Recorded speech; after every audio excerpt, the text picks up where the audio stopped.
नमस्कार दोस्तों। IAS zone में आप सबों का फिर से एक बार बहुत बहुत स्वागत है।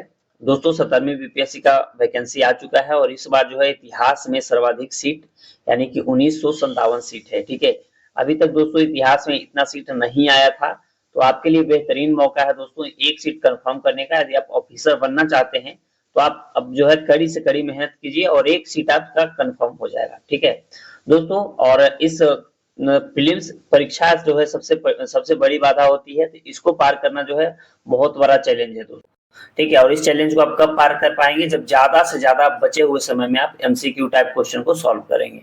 ठीक है, क्योंकि एमसीक्यू टाइप क्वेश्चन ही जो है आपको प्रीलिम्स परीक्षा पार लगाएगा। तो इसी के लिए दोस्तों हम लोग जो है प्रत्येक दिन एक एक टेस्ट को अपने चैनल के माध्यम से कंप्लीट कराते हैं, तो आप हमारे साथ जुड़ जाइए और प्रत्येक दिन एक एक सेट को कंप्लीट करते चलिए। ठीक है, और हाँ, यदि वीडियो पसंद आएगा तो वीडियो को लाइक कर दीजिएगा। चैनल पे पहली बार आए हैं तो प्लीज चैनल को सब्सक्राइब कर लीजिएगा। खास करके यदि आप बीपीएससी की तैयारी कर रहे हैं तो हमारे चैनल को तो जरूर सब्सक्राइब कर लीजिएगा, क्योंकि हमारे द्वारा जो है प्रीलिम्स परीक्षा और मेंस परीक्षा से रिलेटेड बहुत सारे वीडियो और मटेरियल्स दिया जाएगा जो आपके परीक्षा में बहुत ज्यादा मददगार साबित होने वाले हैं। और हाँ, यदि इसका पीडीएफ चाहिए तो हमारे टेलीग्राम ग्रुप से जुड़ जाइएगा, जिसका लिंक डिस्क्रिप्शन बॉक्स में दे दिया गया है। तो दोस्तों आज हम लोग जो है एडुटेरिया का तीसरे टेस्ट को यहाँ पे कंप्लीट करने वाले हैं। तो चलिए टेस्ट को कंप्लीट करते हैं और आपका इसमें कितना प्रश्न सही होता है आप कमेंट बॉक्स में जरूर बताइएगा। ठीक है, और इससे पहले हम लोग जो है दोस्तों 2 टेस्ट को कंप्लीट कर लिए हैं, तो आपने अभी तक उस वीडियो को नहीं देखा है तो आप प्लीज उसे भी देख लीजिए, जिसका लिंक डिस्क्रिप्शन बॉक्स में दे दिया गया है। ठीक है, तो आज का पहला प्रश्न है कथन ए और कारण आर। ठीक है, तो यहाँ पे देख लेंगे कौन सा कथन सही है और कौन सा गलत है। तो कथन कह रहा है कि त्रिपुरी कांग्रेस अधिवेशन जो है 1939 के अध्यक्ष रहने के दौरान सुभाष चंद्र बोस ने राष्ट्रीय नियोजन समिति का गठन किया था।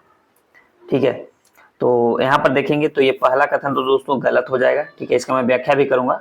कारण है कि राष्ट्रीय नियोजन समिति का उद्देश्य जो है वो औद्योगिकरण पर आधारित भारत के आर्थिक विकास की योजना बनाना था। ठीक है, देखिए कारण तो सही है, कारण सही है, लेकिन कथन क्या है, गलत है। तो इस प्रकार इसका जो सही उत्तर हो जाएगा दोस्तों ये हो जाएगा ऑप्शन डी।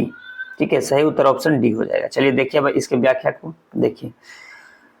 कथन ये गलत है। सुभाष चंद्र बोस ने कांग्रेस के अध्यक्ष पद पर रहते हुए राष्ट्रीय नियोजन समिति का गठन किया था, पर वह त्रिपुरी अधिवेशन 1939 में नहीं बल्कि हरिपुरा अधिवेशन 1938 में किया था। ठीक है, नेक्स्ट प्रश्न है निम्नलिखित कथनों पर विचार कीजिए और सत्य कथन का यहाँ पे चयन करना है। ठीक है, तो पहला कथन दिया गया है कि वर्ष 1939 का कांग्रेस का त्रिपुरी अधिवेशन भारतीय राष्ट्रीय कांग्रेस के इतिहास में संकट की घड़ी में आयोजित होने वाला सम्मेलन था। बिल्कुल पहला कथन सही है।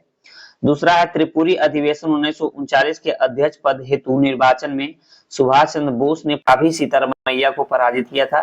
दूसरा भी कथन सही है। तीसरा है त्रिपुरी अधिवेशन में अध्यक्ष पद हेतु चुनाव में वाम पंथ को छोड़कर पूरा दक्षिण पंथ ने सुभाष चंद्र बोस का साथ दिया था। देखिए ये गलत है, पूरा वाम पंथ भी इनके साथ था। ठीक है, तो तीसरा कथन हमारा यहाँ पर दोस्तों गलत है। चौथा है त्रिपुरी अधिवेशन के बाद कार्यकारिणी के गठन के प्रश्न को लेकर गांधी जी से हुए मतभेद के बाद सुभाष चंद्र बोस ने कांग्रेस के अध्यक्ष पद से त्याग पत्र दे दिया था। ये चौथे कथन भी सही है। तो पहला दूसरा चौथा सही है, तीसरा क्या है, गलत है। ठीक है, तो इस प्रकार इसका सही जो उत्तर हो जाएगा पहला दूसरा चौथा है, यानी राइट आंसर ऑप्शन यहाँ पे बी होगा। ठीक है, चलिए नेक्स्ट प्रश्न की ओर बढ़ते हैं दोस्तों। नेक्स्ट है सुभाष चंद्र बोस का राजनीतिक गुरु किन्हें माना जाता है। सुभाष चंद्र बोस जी का राजनीतिक गुरु जो है किसे माना जाता है।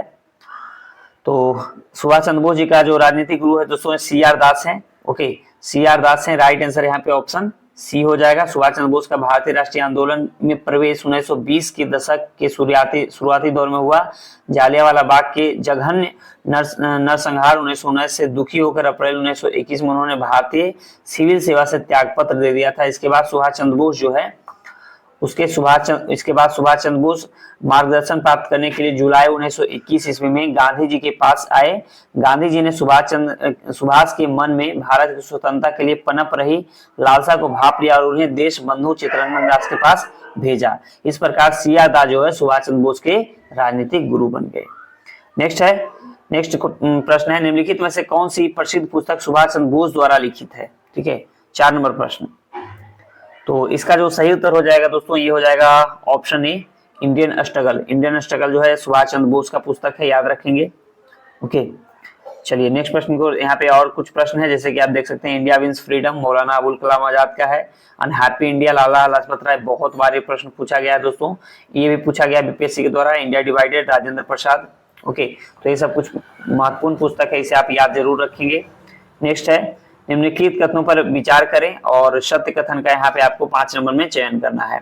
ठीक है, तो पहला है कि कांग्रेस को ब्रिटेन द्वारा भारतीयों से पूछे बिना भारत को द्वितीय विश्व युद्ध में शामिल करने की एक पक्षीय घोषणा पसंद नहीं आई।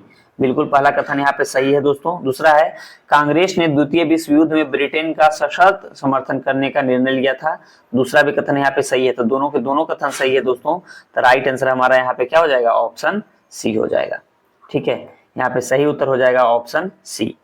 ओके, यहाँ पे आप देख सकते हैं यह बात सत्य है कि द्वितीय विश्व युद्ध में भारतीयों से सलाह मशविरा किए बगैर जो है भारत को एक उपनिवेश होने का कारण ब्रिटेन ने भारत को युद्ध में शामिल घोषित कर दिया।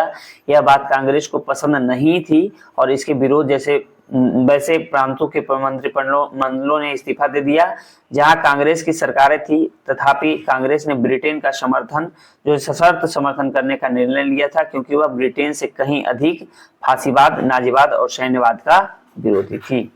ठीक है, नेक्स्ट प्रश्न है, 6 नंबर प्रश्न है कि रिक्त स्थान की पूर्ति विकल्प में दिए गए उचित शब्द के आधार पर करना है। द्वितीय विश्व युद्ध के प्रारंभ के समय भारत के वायसराय जो है दोस्तों कौन थे?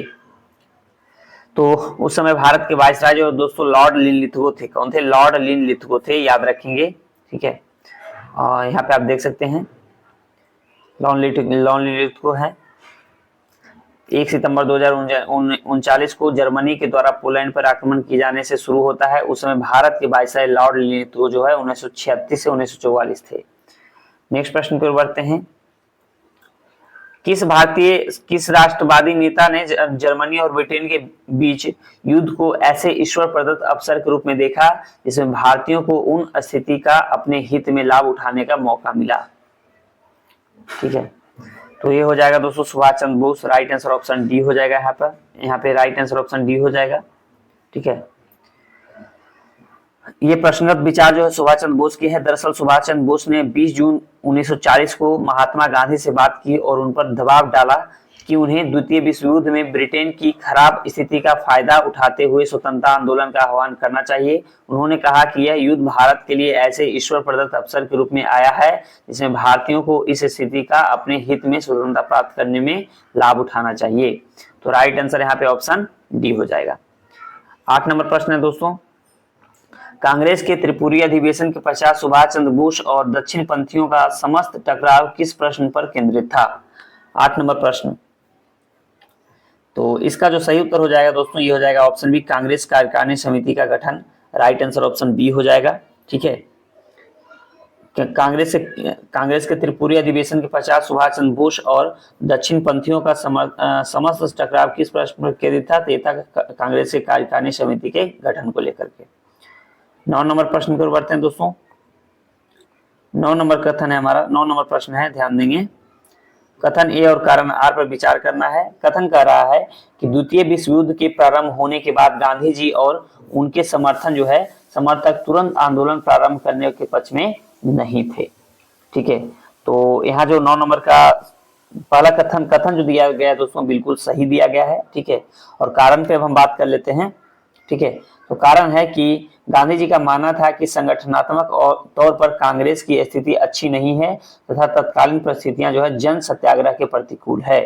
ठीक है, तो इसलिए कारण भी सही है और कथन भी सही है और इसका सही व्याख्या भी ये कर रहा है। तो इस प्रकार सही उत्तर जो हो जाएगा ये हो जाएगा ऑप्शन ए। ठीक है, नेक्स्ट प्रश्न की ओर बढ़ते हैं। नेक्स्ट प्रश्न दिया गया है, रिक्त स्थान की पूर्ति विकल्प में दिए गए उचित शब्द के आधार पर करना है आपको। ठीक है, तो ए में दिया गया है, ए को मुस्लिम लीग की वार्षिक अधिवेशन में हुआ। इस अधिवेशन ... बी में पाकिस्तान प्रस्ताव जो है पारित किया गया था। ओके, तो चलिए देख लेते हैं हम लोग। तो यदि यहाँ पे मैं बात करूं दोस्तों तो इस यहाँ पे देख लेंगे कि 1 मिनट, यहाँ पे हो जाएगा 23 मार्च 1940 को जो है मुस्लिम लीग का वार्षिक अधिवेशन जो है होता है।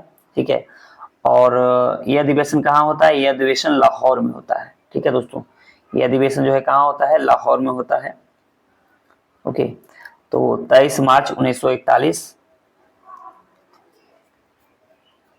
23 मार्च 1941 और कहाँ होता है? लाहौर में होता है। तो राइट आंसर यहाँ पे ऑप्शन सी हो जाएगा। ठीक है, चलिए नेक्स्ट प्रश्न की ओर बढ़ते हैं। निम्नलिखित घटनाओं को सही कालानुक्रम जो है व्यवस्थित करना है। चलिए देख लेते हैं। जापान के द्वारा पर्ल हार्बर पर हमला कब किया गया दोस्तों? ठीक है, तो यहाँ पे देख लेंगे। जापान के द्वारा जो है पर्ल हार्बर पर हमला जो दिसंबर 1941 में किया गया था। दिसंबर 1941 जर्मनी के द्वारा रूस पर हमला और रूस का युद्ध में कूदना, ये कब शामिल हुआ था? तो ये हुआ था दोस्तों जून 1941 में। ठीक है, जून 1941 में हुआ था। फिर मैं बात करूं जापान के द्वारा दक्षिण पूर्व एशिया में रंगून पर कब्जा कब किया गया था? तो ये किया गया था मार्च 1942 में। ठीक है, मार्च 1942 में, 1942। ठीक है, तो यदि मैं यहाँ सही क्रम की बात करूं तो सही क्रम हो जाएगा, फर्स्ट में ये हो जाएगा। ठीक है, सेकेंड में हमारा ये हो जाएगा और थर्ड में ये हो जाएगा। तो हो जाएगा हमारा B A C, right answer option B. Next प्रश्न है सूची 1 जिसमें कि द्वितीय विश्व युद्ध के दौरान ब्रिटिश पदाधिकारी तथा सूची 2 जिनका उनका पद जो है दिया गया है। तो यहाँ पे आपको मिलान करना है सूची 1 से सूची 2 को। ठीक है, तो एमरी की मैं बात करूं तो एमरी क्या थे दोस्तों? तो एमरी जो थे विदेश मंत्री थे। क्या थे? विदेश मंत्री थे। विंस्टन चर्चिल की मैं बात करूं तो विंस्टन चर्चिल जो है प्रधानमंत्री थे। ओके, उसके बाद फिर मैं वेवेल की बात करूं तो वेवेल जो थे दोस्तों कमांडर इन चीफ थे। ठीक है, लिनलिथगो की मैं बात करूं तो लिनलिथगो जो थे वो वाइसराय थे। ठीक है, लिनलिथगो वाइसराय थे। और स्टेफोर्ड क्रिप्स की मैं बात करूं तो स्टेफोर्ड क्रिप्स जो थे वो संसद सदस्य तथा मजदूर दल का यानी लेबर पार्टी का नेता थे। ठीक है, तो इस प्रकार सही मिलान की मैं बात करूंगा तो इसका सही मिलान हो जाएगा दोस्तों ऑप्शन सी। ठीक है, सही उत्तर हो जाएगा ऑप्शन सी। नेक्स्ट प्रश्न है 13 नंबर प्रश्न है किस भारतीय नेता ने क्रिप्स मिशन के प्रस्तावों पर टिप्पणी करते हुए कहा था कि यह आगे की तारीख का चेक था जिसका बैंक नष्ट होने वाला था? 13 नंबर। ठीक है, तो इसका जो सही उत्तर हो जाएगा दोस्तों ये हो जाएगा महात्मा गांधी। ठीक है, यह कथन जो है यह आगे की तारीख का चेक था जिसका बैंक नष्ट होने वाला है। ठीक है, क्रिप्स मिशन के बारे में बोला था किसने? महात्मा गांधी ने बोला था। ठीक है, राइट आंसर ऑप्शन बी हो जाएगा। नेक्स्ट प्रश्न है कांग्रेस कार्य समिति ने कब और कहां भारत छोड़ो आंदोलन के प्रस्ताव को अपनी स्वीकृति दी थी? 14 नंबर प्रश्न। तो ये जो है दिया गया था दोस्तों, ये दिया गया था जुलाई 1942 वर्धा में। कहाँ दिया गया था? जुलाई 1942 वर्धा में, याद रखेंगे। राइट आंसर ऑप्शन सी हो जाएगा। 15 नंबर प्रश्न है दोस्तों। 15 नंबर प्रश्न है कि निम्नलिखित कथनों पर विचार कीजिए और उपरोक्त में से कौन से कथन जो है सही दिया गया है? ठीक है, सही कथन है तो देख लेते हैं। पहला है कि भारत छोड़ो प्रस्ताव को सरदार वल्लभ भाई पटेल द्वारा जो है प्रस्तावित किया गया था। ओके, तो पहला कथन जो है दोस्तों ये गलत हो जाएगा। ठीक है ना। सबसे पहले तो आप ये जान लीजिए ग्वालियर टैंक यानी बंबई में 8 अगस्त 1942 को आयोजित अखिल भारतीय कांग्रेस कमेटी की बैठक में जो है भारत छोड़ो प्रस्ताव जो है पारित किया गया था। तो यहाँ पे वल्लभ भाई पटेल का मैं बात नहीं करूंगा, तो यहाँ पे राइट आंसर ऑप्शन यहाँ पे पहला कथन गलत हो जाएगा। दूसरा है भारत छोड़ो प्रस्ताव को जवाहरलाल नेहरू द्वारा जो है समर्थित किया गया था। ठीक है ना, तो जो दूसरा कथन दोस्तों ये भी गलत हो जाएगा। ओके, देखिए भारत छोड़ो प्रस्ताव को जवाहरलाल नेहरू द्वारा प्रस्तावित किया गया था। ओके, भारत छोड़ो प्रस्ताव को जवाहरलाल नेहरू द्वारा जो है समर्थित किया गया था, ये नहीं प्रस्ताव को जो है प्रस्तावित किया गया था। ओके, यहाँ समर्थन की बात नहीं था। फिर था अखिल भारतीय कांग्रेस कमेटी की बंबई की बैठक में अगस्त 1942 भारत छोड़ो प्रस्ताव का अनुमोदन किया गया था, ये कथन सही है। ठीक है, उसके बाद फिर मैं बात करूंगा बंबई के ग्वालियर टैंक में 8 अगस्त 1942 को आयोजित बैठक में भारत छोड़ो प्रस्ताव पारित किया गया था, ये भी कथन मैं ऊपर बता ही दिया हूँ। ओके, अंग्रेजों भारत छोड़ो का नारा जो है महात्मा गांधी द्वारा दिया गया था।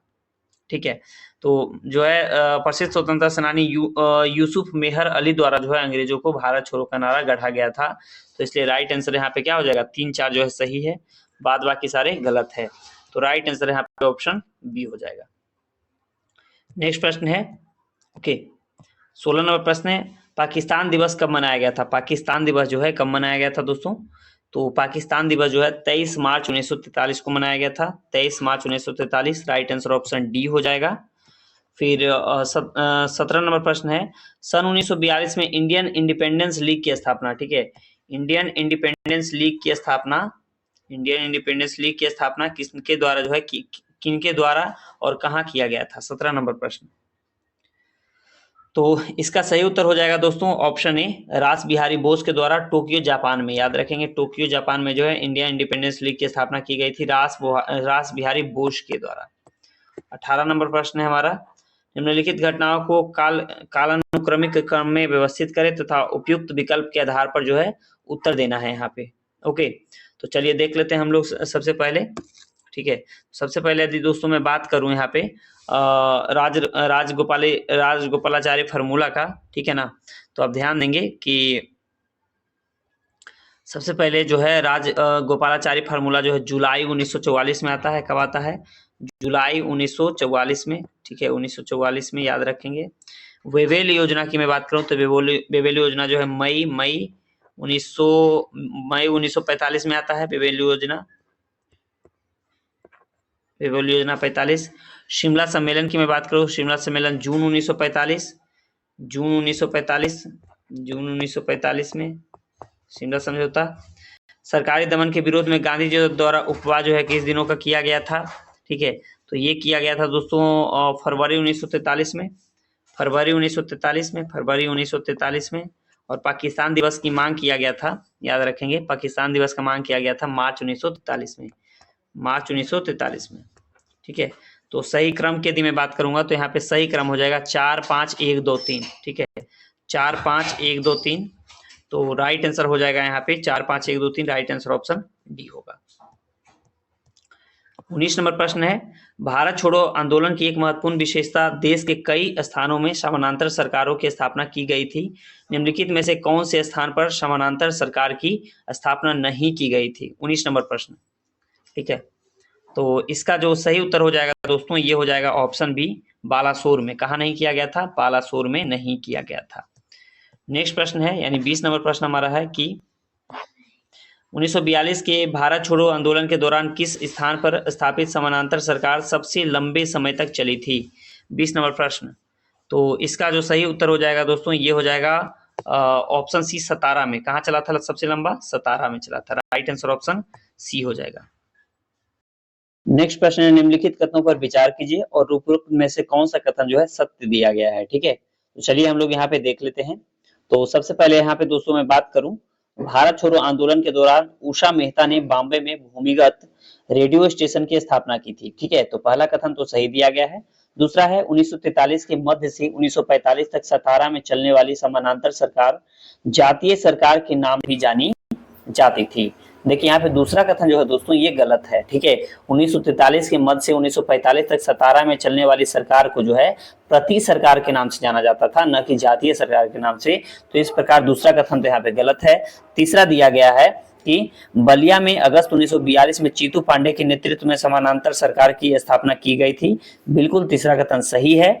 चौथा है, हिंदू महासभा ने 1942 के भारत छोड़ो आंदोलन का बहिष्कार किया था, ठीक है। तो ये भी कथन सही है, यानी पहला, तीसरा और चौथा कथन इसमें सही दिया गया है, ठीक है। तो इसका सही उत्तर हो जाएगा ऑप्शन बी, ठीक है। सही उत्तर ऑप्शन बी हो जाएगा। ओके दोस्तों, नेक्स्ट प्रश्न है, यानी 22 नंबर प्रश्न हमारा है, सुभाष चंद्र बोस द्वारा फ्रीडम आर्मी का गठन जो है कहाँ किया गया था?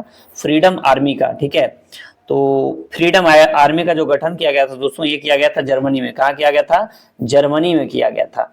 ओके, तो राइट आंसर यहाँ पे ऑप्शन सी हो जाएगा। नेक्स्ट प्रश्न है, यानी 23 नंबर प्रश्न है कि सूची एक में स्थान दिया गया है। सूची 2 जो है, सुभाष चंद्र बोस द्वारा प्रयुक्त पद छद्म नाम जिससे वे उस स्थान पर पहुंचे थे, ठीक है। यहाँ पर आपको सुमेलित करना है 23।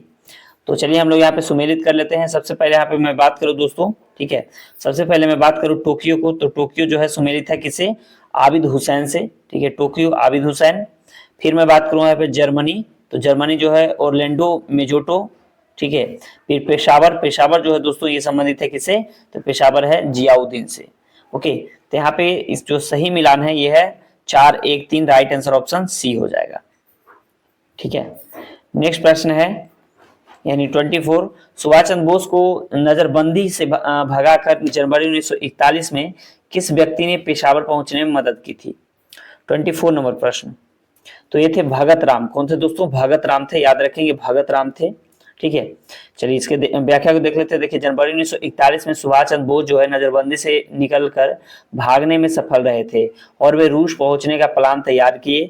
इसके लिए सबसे पहले वे 26 जनवरी 1941 को जियाउद्दीन यानी कि छद्म नाम के नाम से पेशावर पहुंच गए। पेशावर पहुंचने में भगत राम नामक व्यक्ति ने उनकी मदद या मार्गदर्शन किया था।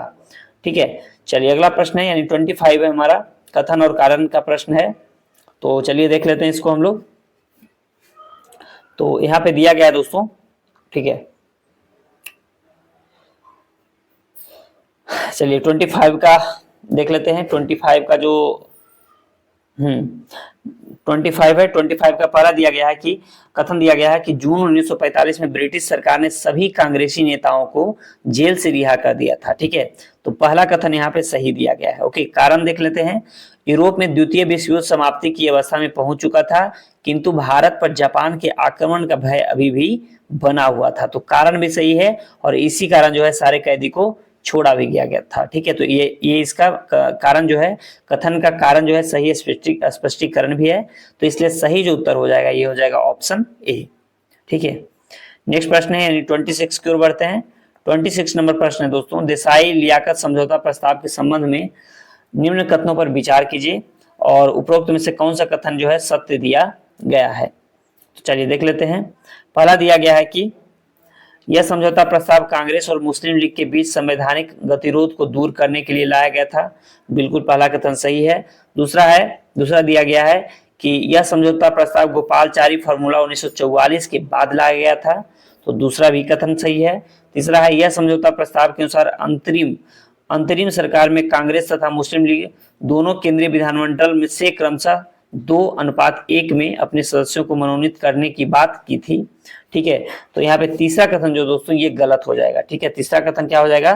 तीसरा कथन यहाँ पे गलत हो जाएगा। ठीक है, चौथा है इस समझौता प्रस्ताव में अंतरिम सरकार में 20% स्थान अल्पसंख्यकों के लिए सुरक्षित रखने की बात की थी। तो ये कथन सही है, यानी पहला, दूसरा और चौथा सही है।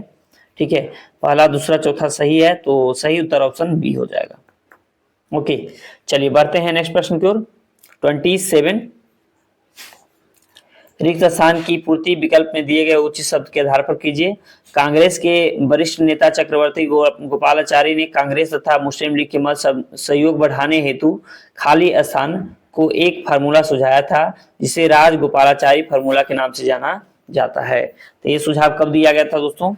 तो ये जो सुझाव है दोस्तों, ठीक है, ये सुझाव दिया गया था 10 जुलाई 1944 को। ठीक है, 10 जुलाई 1944 को। तो इसलिए राइट आंसर ऑप्शन बी हो जाएगा। ठीक है, इसका राइट आंसर ऑप्शन बी हो जाएगा। नेक्स्ट प्रश्न की ओर बढ़ते हैं। नेक्स्ट प्रश्न हमारा है यानी कि 28, 10 जुलाई यहाँ पे देखेंगे। 28, सूची 1 को सूची 2 से जो है सम्मिलित करना। सूची 1 में जो है आईएनएस से जुड़े तथ्य दिया गया है तथा सूची 2 में जो है संबंधित स्थान दिया गया है। ठीक है, तो चलिए हम लोग इसका सही मिलान कर लेते हैं। सबसे पहले यहाँ पे मैं बात करूँ दोस्तों आईएनएस बैंक का। ठीक है, तो आईएनएस बैंक जो है कहाँ? रंगून। ठीक है, इसका सही मिलान रंगून हो जाएगा।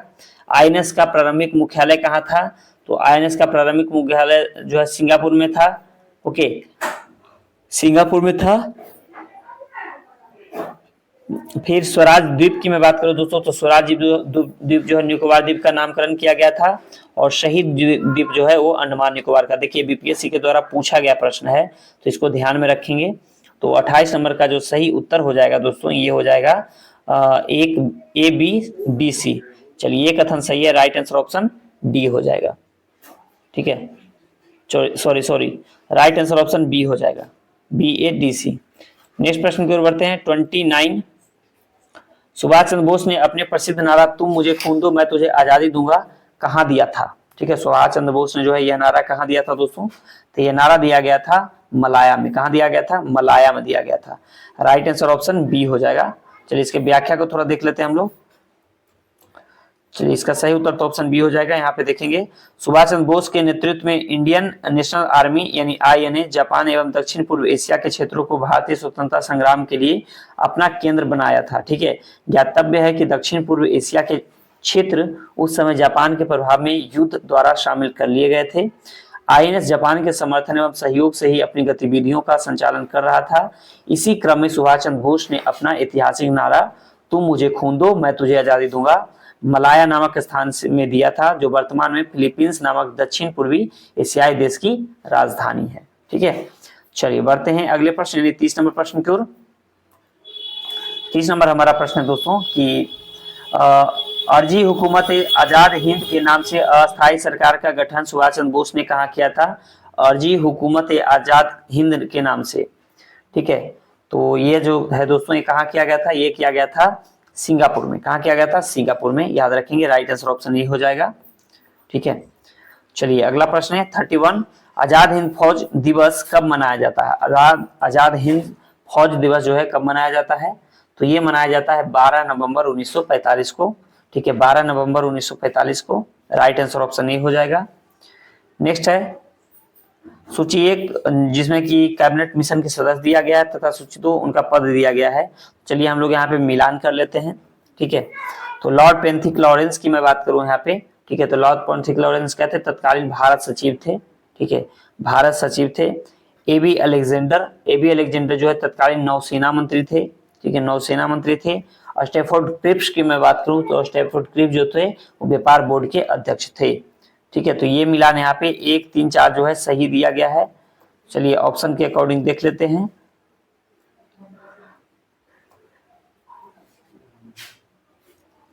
तो इसका राइट आंसर ऑप्शन डी हो जाएगा। Sorry, right answer option 1, 3, 4 right answer option C हो जाएगा। ठीक है, नेक्स्ट प्रश्न की ओर बढ़ते हैं। नेक्स्ट प्रश्न यानी कि 33।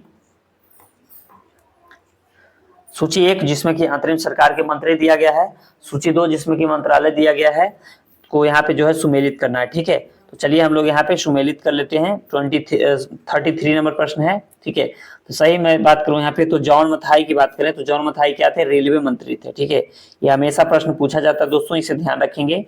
जॉन मथाई जो है रेलवे मंत्री थे। राजेंद्र प्रसाद की मैं बात करूं तो राजेंद्र प्रसाद जो है कृषि एवं खाद्य मंत्री थे। लियाकत अली की मैं बात करूं तो लियाकत अली जो थे दोस्तों वित्त मंत्री थे। और सी राजगोपालाचारी जो थे दोस्तों ये थे, सी राजगोपालाचारी क्या थे? शिक्षा मंत्री थे। ठीक है, तो ये मिलान यहाँ पे सही है। तो इसका सही उत्तर हो जाएगा 5, 2, 4, 1। ठीक है, 5, 2, 4, 1 यानी राइट आंसर ऑप्शन बी हो जाएगा। 33 नंबर प्रश्न है कि 34 निम्नलिखित घटनाओं पर विचार कीजिए और उपरोक्त घटनाओं का कालानुक्रम क्रम को जो है आपको यहाँ पे सजाना है। तो चलिए यहाँ पे हम लोग क्रम को सजा लेते हैं। तो सबसे पहले यहाँ पे मैं बात करूँ दोस्तों तो द्वितीय विश्व युद्ध के बाद भारत में केंद्रीय एवं प्रांतीय व्यवस्थापकों के लिए चुनाव कराया गया था। तो ये चुनाव जो है दोस्तों कब कराया गया था? ठीक है, तो इसका जो सही डेट हो जाएगा, ठीक है ना, 1 मिनट, ये जो है 1945-46 में हुआ था, यानी नवंबर से लेकर के जनवरी 1945-46। ठीक है, 1945-46 में हो जाएगा 1945-46। द्वितीय विश्व युद्ध के बाद ब्रिटेन में लेबर पार्टी का सत्ता में आना। ठीक है, लेबर पार्टी के सत्ता में आना ये हुआ था जुलाई 1945 में। ठीक है, जुलाई 1945। ओके, बेबेल योजना के अनुसार शिमला सम्मेलन का आयोजन कब किया गया था? तो शिमला सम्मेलन की बात करूं तो जून 1945 में। ठीक है, यहाँ जो है जून 1945 में। फिर मैं बात करूं यहाँ पे शाही नौसेना के नाविकों का विद्रोह कब हुआ था? तो ये विद्रोह हुआ था दोस्तों, ये हुआ था फरवरी 1946 में। ठीक है, फरवरी 1946 में। तो सही क्रम को आप यहाँ पे सजा सकते हैं 3, 2, 1, 4। ठीक है, 3, 2, 1, 4 इसका सही उत्तर होगा। 3, 2, 1, 4 राइट आंसर ऑप्शन डी हो जाएगा। नेक्स्ट प्रश्न है, नेक्स्ट प्रश्न है नवंबर 1945 में लाल किले में एक ही कटघरे में आजाद हिंद फौज के सैनिकों पर एक प्रसिद्ध मुकदमा चलाया गया था। निम्नलिखित में से किस व्यक्ति पर वह मुकदमा नहीं चलाया गया था? ठीक है, 35। तो ये जो है दोस्तों अरुणा आसफ अली पे नहीं चलाया गया था, इसलिए राइट आंसर यहाँ पे ऑप्शन बी हो जाएगा। प्रश्न, निम्नलिखित घटनाओं पर विचार कीजिए। ठीक है, और इसको जो है सही क्रम में आपको सजाना है। तो पहला दिया गया है कि द्वितीय विश्व युद्ध के बाद भारत में केंद्रीय एवं प्रांतीय व्यवस्थापकों के लिए चुनाव कराए गए थे। तो ये चुनाव जो है 45-46 में हुआ था। ठीक है, 45-46 में। 45-46 में बोल सकते हैं, 45-46 में हुआ था। उसके बाद द्वितीय विश्व युद्ध के बाद ब्रिटेन में लेबर पार्टी का जो है सत्ता में आना कब हुआ था? तो लेबर पार्टी का जो है सत्ता में आना जो है दोस्तों ये जुलाई 1945 में हुआ था। ठीक है, जुलाई 1945 में हुआ था। ठीक है, 1945। उसके बाद फिर बेवेल योजना के अनुसार शिमला सम्मेलन का आयोजन, तो शिमला सम्मेलन का जो आयोजन किया गया था दोस्तों ये किया गया था जून 1945 में। ठीक है, जून 45 में। ठीक है, शिमला सम्मेलन। और शाही नौसेना का नाविकों का विद्रोह जो है ये हुआ था दोस्तों फरवरी 1946 में। ठीक है, फरवरी 1946 में। ठीक है, तो सही क्रम की यदि मैं बात करूंगा तो सही क्रम हो जाएगा यहाँ पे 3, 2, 1 और 4। 3, 2, 1 और 4 राइट आंसर ऑप्शन सी हो जाएगा। ठीक है, नेक्स्ट प्रश्न है यहाँ पे कि नवंबर 1945 में लाल किले में एक ही कटघरे में आजाद हिंद फौज के सैनिकों पर एक प्रसिद्ध मुकदमा चलाया गया था। निम्नलिखित में से किस व्यक्ति पर वह मुकदमा नहीं चलाया गया था? ठीक है, निम्नलिखित में से किस व्यक्ति पर वह मुकदमा नहीं चलाया गया था दोस्तों? तो ये कौन थे? ये थे आशफ अली। कौन थे? Asaf Ali. Right answer option B हो जाएगा। ठीक है, इन पे जो है मुकदमा नहीं चलाया गया था। बाद बाकी प्रेम कुमार सहगल थे। ठीक है, प्रेम कुमार सहगल हो गए। उसके बाद फिर शाहनवाज खान हो गए, फिर गुरबख्श सिंह ढिल्लो हो गए। इन लोग पर चलाया गया था। ठीक है, 36 नंबर प्रश्न है रिक्त स्थान की पूर्ति विकल्प में दिए गए उचित शब्द के आधार पर करना है आपको यहाँ पे। ठीक है, तो चलिए देख लेते हैं। भारतीय शाही सेना यानी रॉयल इंडियन नेवी के नाविक को HMIS तलवार की दीवारों पर भारत छोड़ो लिखने के आरोप में फरवरी 1946 में गिरफ्तार कर लिया गया था। ठीक है, तो ये जो है दीवार पर कौन लिखे थे भारत छोड़ो? तो ये जो लिखने का काम किया था दोस्तों, ठीक है, ये किए थे BC दत्त। कौन किए थे? BC दत्त ने किया था। तो यहाँ पे राइट आंसर जो हो जाएगा ये हो जाएगा ऑप्शन सी। ठीक है, इसका राइट आंसर ऑप्शन सी हो जाएगा। नेक्स्ट प्रश्न की ओर बढ़ते हैं। नेक्स्ट प्रश्न है कैबिनेट मिशन योजना के तहत त्रिस्तरीय संघ एवं समूहीकरण की अवधारणा को लागू करते हुए प्रांतों को 3 समूहों क्रमशः समूह क, समूह ख तथा समूह ग में वर्गीकृत किया गया था। बिहार प्रांत को किस समूह के अंतर्गत शामिल किया गया था? ठीक है, तो इसका जो सही उत्तर हो जाएगा दोस्तों ये हो जाएगा ऑप्शन क। ठीक है, ऑप्शन क में जो है इसको शामिल किया गया था, बिहार को, याद रखेंगे। 38 नंबर प्रश्न की ओर बढ़ते हैं। 38 है हमारा। ठीक है, कैबिनेट मिशन योजना के प्रस्ताव के तहत प्रांतों का समूहीकरण कुल 3 समूहों समूह क, समूह ख, समूह ग में किया गया था। तीनों समूहों में कुल कितने प्रांत शामिल थे? ठीक है, तो तीनों समूह मिलाकर के जो है दोस्तों कितने प्रांत शामिल थे? तो तीनों समूह मिलाकर के जो थे दोस्तों ये शामिल थे 11 प्रांत। ठीक है, कितना प्रांत था? 11 प्रांत था। राइट आंसर ऑप्शन ए हो जाएगा। नेक्स्ट है नेक्स्ट यहाँ पे हम बात करते हैं कैबिनेट मिशन योजना के तहत भारतीय संविधान सभा में कुल 385 प्रतिनिधियों का चयन किया जाना था। इसमें कुल कितने प्रतिनिधियों का चुनाव देशी रियासतों से किया जाना था? 39। ठीक है, तो इसमें जो किया जाना था दोस्तों ये किया जाना था देशी रियासत से 93 यानी 93 को किया जाना था देशी रियासत से। नेक्स्ट प्रश्न है 40 नंबर। निम्नलिखित में से कौन से तथ्य कैबिनेट मिशन योजना के अंतर्गत शामिल नहीं था? ठीक है, कैबिनेट मिशन योजना में शामिल नहीं था। चलिए देख लेते हैं हम लोग यहाँ पे। तो पहला दिया गया कि पाकिस्तान की मांग को स्वीकार कर दिया जाना। ठीक है, तो ये इसमें शामिल नहीं था। ठीक है, कौन इसमें शामिल नहीं था? तो ये पाकिस्तान की मांग को स्वीकार किया जाना, इसमें स्वीकार नहीं किया गया, तो ये तो गलत है। भारत को एक संघ बनाने की परिकल्पना ये था, इसमें शामिल था। ठीक है, ये शामिल नहीं था। अवशिष्ट शक्तियां संघ में निहित किया जाना था। ठीक है, अवशिष्ट जो है शक्तियां संघ में निहित किया जाना था, ये भी नहीं था। फिर संविधान निर्माण हेतु ढांचागत रूपरेखा की परिकल्पना करना, ये भी था। ठीक है, तो कौन नहीं था? 1 और 3 इसमें नहीं था। तो राइट आंसर यहाँ पे हो जाएगा ऑप्शन डी, 1 और 3। ओके, चलिए बढ़ते हैं नेक्स्ट प्रश्न की ओर, यानी 45 हमारा प्रश्न है। निम्नलिखित कथनों पर विचार कीजिए। ठीक है, उपरोक्त में से कौन से कथन यहाँ पे सत्य दिया गया है? 41। ठीक है, 41 देख लेते हैं। तो यहाँ दिया गया दोस्तों कि राष्ट्रीय स्वयंसेवक संघ की स्थापना वर्ष 1915 में ईस्वी में की गई थी। देखिए पहला ही कथन जो है दोस्तों यहाँ पे क्या है? यहाँ पे जो है पहला कथन दिया गया है, ये गलत है। ठीक है, इसका जो गठन इसका मैं गठन की बात करूं दोस्तों, तो इसका गठन जो है यहाँ पे ध्यान देंगे, हिंदू महाजन सभा की स्थापना 1925 ईस्वी में की गई थी। ठीक है, तो कौन सा कथन जो है इसमें सत्य है? ओके ना। तो यहाँ पे जो इसका सही उत्तर हो जाएगा दोस्तों, यहाँ पे पहले हम लोग देख लेते हैं। ठीक है, देखिए 20वीं शताब्दी के प्रारंभ से ही अंग्रेजों की प्रत्यक्ष और परोक्ष सहमति से मुस्लिम सांप्रदायिक संस्थागत रूप लेने लगी थी। इसी के परिणाम स्वरूप हिंदू बहुसंख्यक समुदाय ने भी अपनी प्रतिक्रिया दी थी। इसी के तहत वर्ष 1915 ईस्वी में हिंदू महाजन सभा का गठन तथा 1925 ईस्वी में जो है राष्ट्रीय स्वयंसेवक का गठन किया गया था।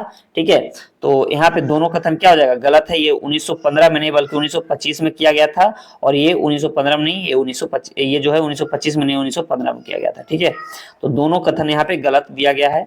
ओके, तो दोनों कथन गलत है, तो सही उत्तर क्या हो जाएगा दोस्तों, इसका सही उत्तर हो जाएगा ऑप्शन डी, ना तो एक सही है और ना ही दो सही है। ठीक है, चलिए बढ़ते हैं 42 नंबर प्रश्न की ओर। 42 है, एक स्वतंत्र संप्रभुत्व संपन्न राष्ट्र के रूप में पाकिस्तान का जन्म अलीगढ़ मुस्लिम विश्वविद्यालय में हुआ था। उपरोक्त कथन किसका है। ओके, तो ये जो कथन है दोस्तों ये आगा खां का है। किसका है, आगा खां का है। ठीक है, याद रखेंगे। नेक्स्ट प्रश्न है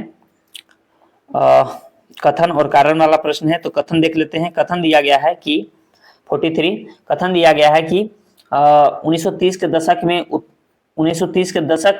में उत्तरार्ध में मुस्लिम लीग ने सांप्रदायिकता के मुद्दे को और तीव्र करने का निश्चय किया था। बिल्कुल पहला कथन सही है कि 1930 के दशक में जो है उत्तरार्ध में 1930 के दशक के उत्तरार्ध में जो है मुस्लिम लीग ने सांप्रदायिकता के मुद्दों को और तीव्र करने का निश्चय किया था। कारण 1937 के प्रांतीय चुनाव में मुस्लिम लीग को अच्छी सफलता प्राप्त हुई थी। ठीक है, देखिए कथन तो सही है, ओके ना, कथन तो यहाँ पे सही है, लेकिन कारण क्या है, कारण यहाँ पे गलत है। ओके, तो कारण गलत है लेकिन कथन सही है, तो राइट आंसर क्या हो जाएगा, ऑप्शन सी। नेक्स्ट प्रश्न 44, भारत के विभाजन के साथ सत्ता के हस्तांतरण की योजना कब प्रस्तुत की गई थी। 44, तो ये जो प्रस्तुत की गई थी दोस्तों ये की गई थी 3 जून की योजना, याद होगा आपको, 3 जून 1947 को।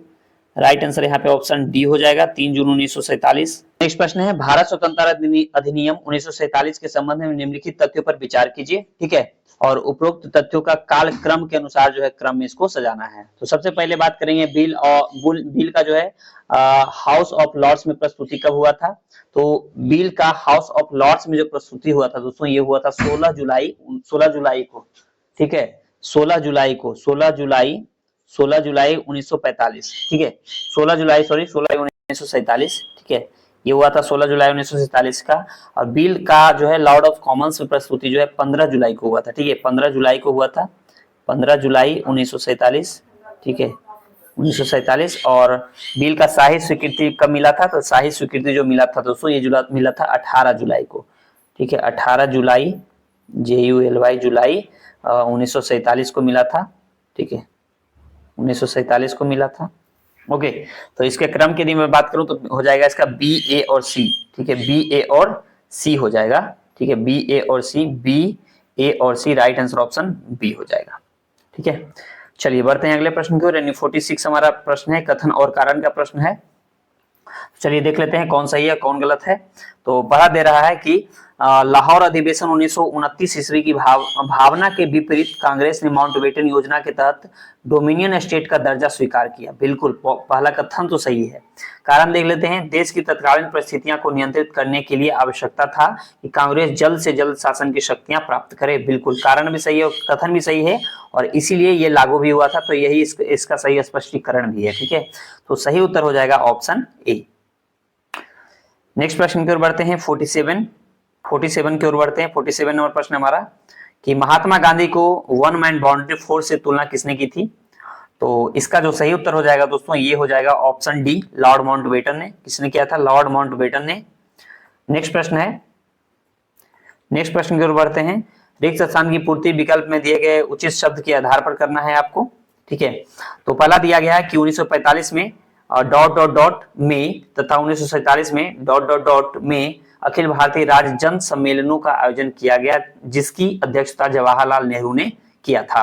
ठीक है, चलिए देख लेते हैं। सबसे पहले मैं बात करूं तो 1945 में उदयपुर, ठीक है, उदयपुर में तथा 1947 में जो है ग्वालियर में अखिल भारतीय राज्य जन सम्मेलनों का आयोजन किया गया, जिसकी अध्यक्षता जवाहरलाल नेहरू ने की थी।